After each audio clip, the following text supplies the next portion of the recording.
C'est un nouveau défi de taille qui l'attend. Cette année, le chanteur Vianney a accepté d'être le parrain du Téléthon, 8 au 9 décembre.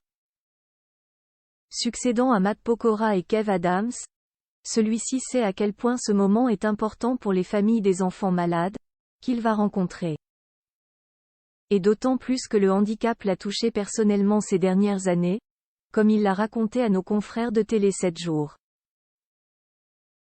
La suite après la publicité, c'est un véritable drame pour lui, un deuil, qui aboutit à l'un des plus grands défis de sa carrière. Les 8 et 9 décembre prochains, le chanteur Vianney a accepté d'être le parrain du Téléthon et sera auprès de Nagui et de Sophie Davant pour soutenir les familles d'enfants malades. Un beau week-end d'entraide qui lui tient à cœur. Il côtoie des personnes handicapées depuis son enfance, grâce à une éducation particulière. Ça fait très longtemps que le sujet du handicap est important pour moi.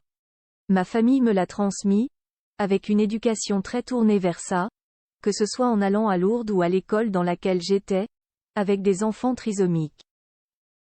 C'était essentiel pour mes parents qu'on ait conscience de tout ça, a-t-il en effet raconté à Télé 7 jours. Mais c'est un drame bien plus personnel, qui a également touché sa femme, la superbe violoncelliste Catherine Robert, qui l'a aidé à se pencher sur ce sujet ces dernières années. Je me suis mariée et ma belle-mère était handicapée. Donc, dans ma vie, c'est comme si j'avais été préparée au monde du handicap, je le touchais dès encore plus près. C'était le pilier de notre famille. C'était bouleversant de souffrance et de tout ce que ça réclame d'investissement, de disponibilité. Elle nous a quittés cette année. Ça a été terrible et je veux que les événements les plus terribles, dans la mesure du possible, soient fertiles, a-t-il également confié. Et c'est le départ de cette femme, décédée de la sclérose en plaques, qui a été le point de départ de son engagement.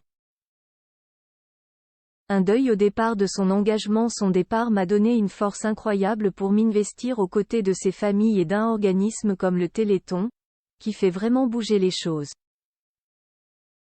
Ça aide et ça sauve des vies, ça change des destins. Mon éducation et mon deuil m'ont emmené là, et j'en suis fier, a-t-il finalement conclu, lui qui avait déjà évoqué cette perte douloureuse dans Fort Boyard cet été, où il avait joué pour une association combattant, justement, la sclérose en plaques. Un bel engagement qu'il pourra transmettre à sa belle-fille, de qui il est très proche, et à son fils Edgar, né en octobre 2021. D'ailleurs, depuis l'arrivée de ce dernier, le chanteur réfléchit différemment. Je pensais avoir un rapport au bien commun et à l'autre assez fort. La communauté, c'est un truc hyper important pour moi.